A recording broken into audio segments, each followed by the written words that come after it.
ഉള്ളത് പറയാം.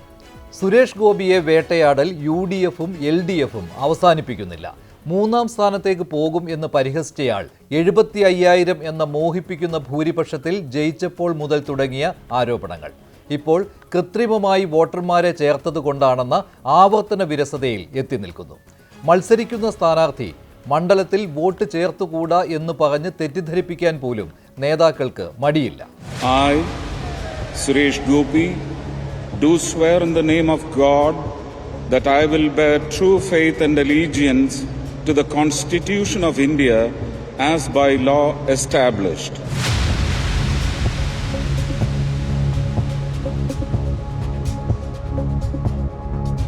പുറത്തു നിന്നുള്ള വോട്ടുകൾ ധാരാളമായിട്ട് ഇവിടെ വന്നിട്ടുണ്ട്.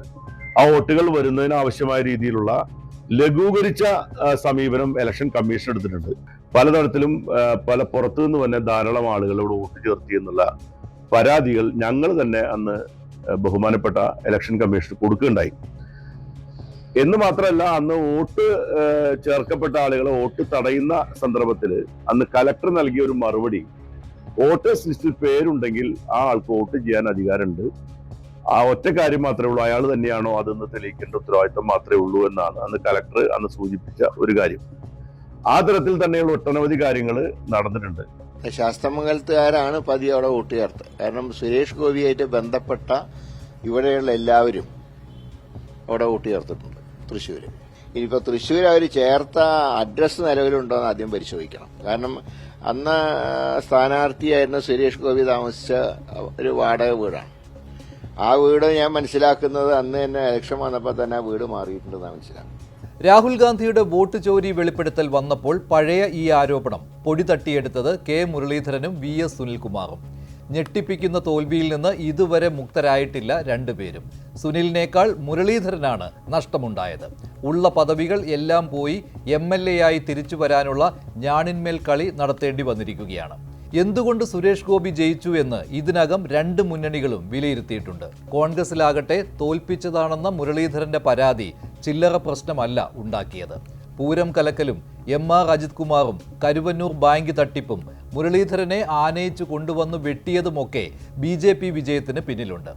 ക്രൈസ്തവ വോട്ടുകളും സ്ത്രീ വോട്ടുകളുമൊക്കെ സുരേഷ് ഗോപിയെ സഹായിച്ചവയാണ്.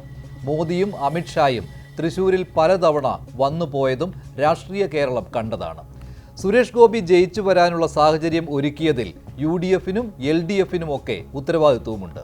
എന്നിട്ടാണ് ഇപ്പോൾ മറ്റ് മണ്ഡലങ്ങളിലുള്ളവർ തൃശൂരിൽ വോട്ട് ചെയ്ത് ജയിപ്പിച്ചതെന്ന ന്യായം ഉന്നയിച്ച് സുരേഷ് ഗോപി രാജിവെക്കണമെന്ന് പറയുന്നത്. സുരേഷ് ഗോപിയുടെ MP ഓഫീസ് ബോർഡിൽ കരിയോയിൽ ഒഴിച്ചും ചെരുപ്പുമാല തൂക്കിയും CPM പ്രതിഷേധം പരിധി വിട്ടു.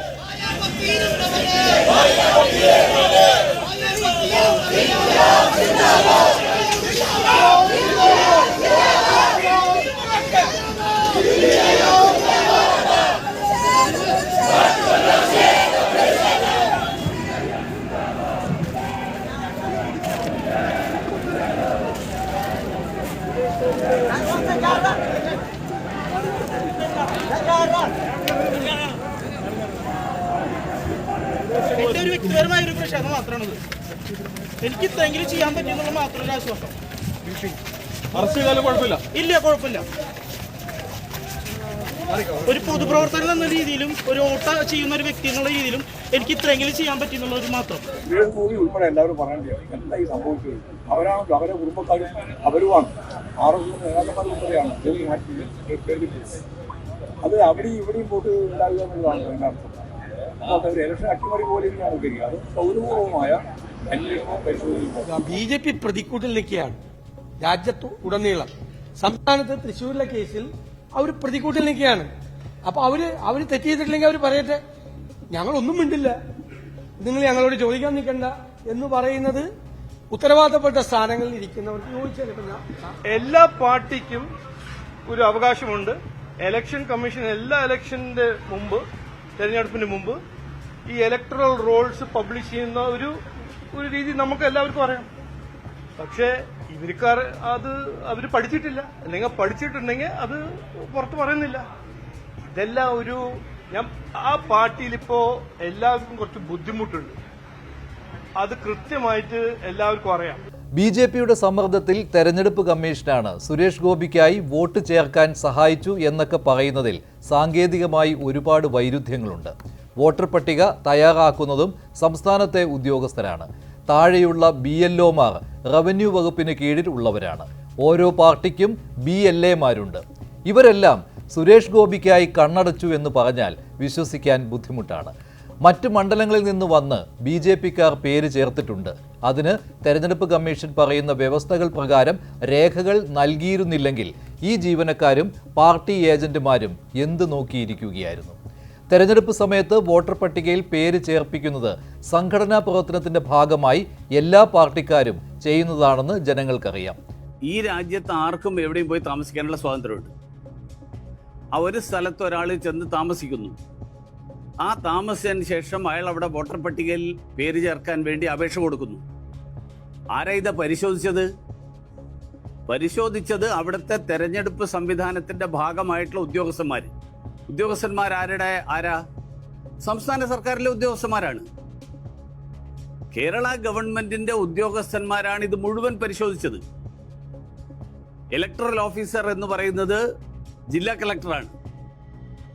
അപ്പോൾ അവർ പരിശോധിച്ചതിന് ശേഷം ആർക്കും ആക്ഷേപം ഇല്ലെങ്കിൽ, മാത്രമല്ല വോട്ടർ പട്ടിക പ്രസിദ്ധീകരിച്ചതിന് ശേഷം വോട്ടർ പട്ടിക പരസ്യമായിട്ടാണ് പ്രസിദ്ധീകരിക്കുന്നത്. വോട്ടർ പട്ടിക സ്വകാര്യമായിട്ട് വെക്കുന്നതല്ല. വോട്ടർ പട്ടിക പ്രസിദ്ധീകരിച്ചതിന് ശേഷം ആർക്കെങ്കിലും പരാതി ഉണ്ടായിരുന്നുവെങ്കിൽ ആ പ്രദേശത്തെ ആൾക്കാർ പറയണമായിരുന്നു, അല്ലെങ്കിൽ ആ പ്രദേശത്തെ രാഷ്ട്രീയ പാർട്ടികളുടെ ആൾക്കാർ പറയണം, ആർക്കും വേണമെങ്കിൽ പറയാമായിരുന്നു.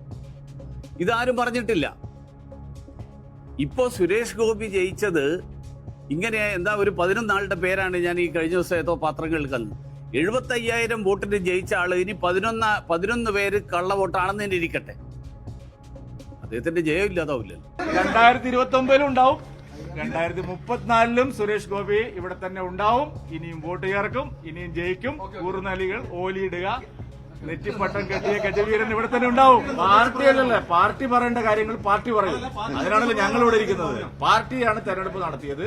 അത് സംബന്ധിച്ച് എന്ത് സംശയം ഉണ്ടെങ്കിലും ഞങ്ങൾ പാർട്ടിക്കാരായിട്ടുള്ള ആൾക്കാരോട് നിങ്ങൾക്ക് ഏത് സംശയവും ചോദിക്കും, മറുപടി തരും. സുരേഷ് ഗോപിക്ക് അദ്ദേഹത്തിന്റെ ജനപിന്തുണ വർദ്ധിക്കാൻ മാത്രമേ ഈ ആരോപണങ്ങൾ ഉപകാരമായിട്ടുള്ളൂ എന്നാണ് എന്റെ വ്യക്തിപരമായ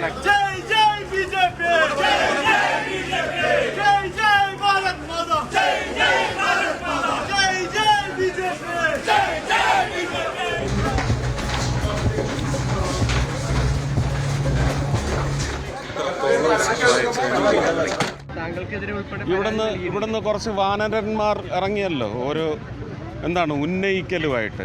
അവരൊക്കെ അങ്ങോട്ട് പോകാൻ പറ, അല്ലേ? ഇക്കരയായാലും ഇക്കരയായാലും അവിടെ പോയി ചോദിക്കാൻ പറ.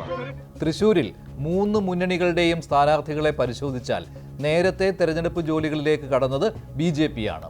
സുരേഷ് ഗോപി വർഷങ്ങൾക്ക് മുൻപേ തൃശൂർ കേന്ദ്രീകരിച്ച് പ്രവർത്തനവും തുടങ്ങി. സുരേഷ് ഗോപി അല്ലാതെ മറ്റൊരാൾ BJP പട്ടികയിൽ ഉണ്ടായിരുന്നില്ല. വോട്ടർ പട്ടികയിൽ ആളുകളെ ചേർക്കുന്നതിലും BJPക്ക് താഴെ തട്ടിൽ പ്രവർത്തനം സജീവമായിരുന്നു. K. മുരളീധരൻ തൃശൂരിലെത്തിയതാകട്ടെ ഏറെ വൈകിയാണ്. തോറ്റു കഴിഞ്ഞപ്പോൾ 3ാം സ്ഥാനത്തായതിന് മുരളീധരൻ പറഞ്ഞ കാര്യങ്ങളിൽ പാർട്ടിയുടെ താഴെത്തട്ട് മുതൽ മേൽത്തട്ട് വരെ നിർജീവമായിരുന്നു എന്നതും ഉൾപ്പെട്ടതാണ്. VS സുനിൽകുമാർ മണ്ഡലത്തിൽ കിട്ടാവുന്ന ഏറ്റവും മികച്ച സ്ഥാനാർത്ഥിയായിരുന്നെങ്കിലും പ്രചാരണ സമയത്ത് വന്ന പൂരം വിവാദവും മറ്റും തിരിച്ചടിച്ചു. ഇതെല്ലാം വസ്തുതകളായി നിൽക്കെയാണ് വ്യാജ വോട്ട് വഴി ജയിച്ചെന്നും രാജിവെക്കണമെന്നുമുള്ള ആവശ്യം ഉയർത്തുന്നത്.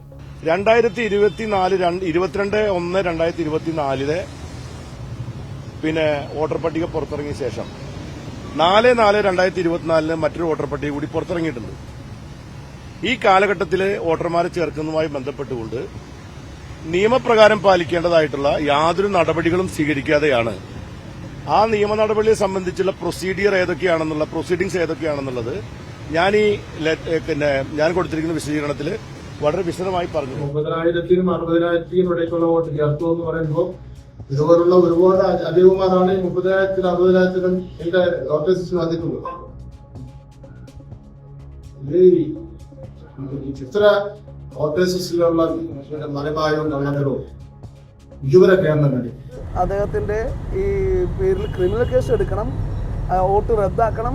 ഇത് സംബന്ധിച്ച് ഞങ്ങൾ നേരത്തെ ഇലക്ഷൻ കമ്മീഷൻ പരാതി കൊടുത്തിരുന്നു.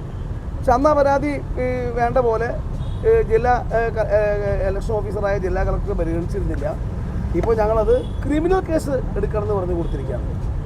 അതേപോലെ അതോടൊപ്പം തന്നെ കേന്ദ്ര ഇലക്ഷൻ കമ്മീഷണർക്കും സംസ്ഥാന ഇലക്ഷൻ ഓഫീസർക്കും ഞങ്ങൾ ഇതേ പരാതി തന്നെ നൽകുന്നുണ്ട്. തൃശൂരിൽ വോട്ട് ചോരി ഉന്നയിക്കുമ്പോൾ CPM കൂടുതൽ പ്രതിരോധത്തിലാകും. കോൺഗ്രസ് തന്നെ നേരത്തെ CPMനെതിരെ ഉന്നയിച്ച വ്യാജ വോട്ടുകൾ ഇപ്പോൾ ചർച്ചയാക്കുന്നത് കാണുമ്പോൾ തന്നെ ഇത് മനസ്സിലാകും. ഉത്തമ ഉദാഹരണം ആറ്റിങ്ങലാണ്.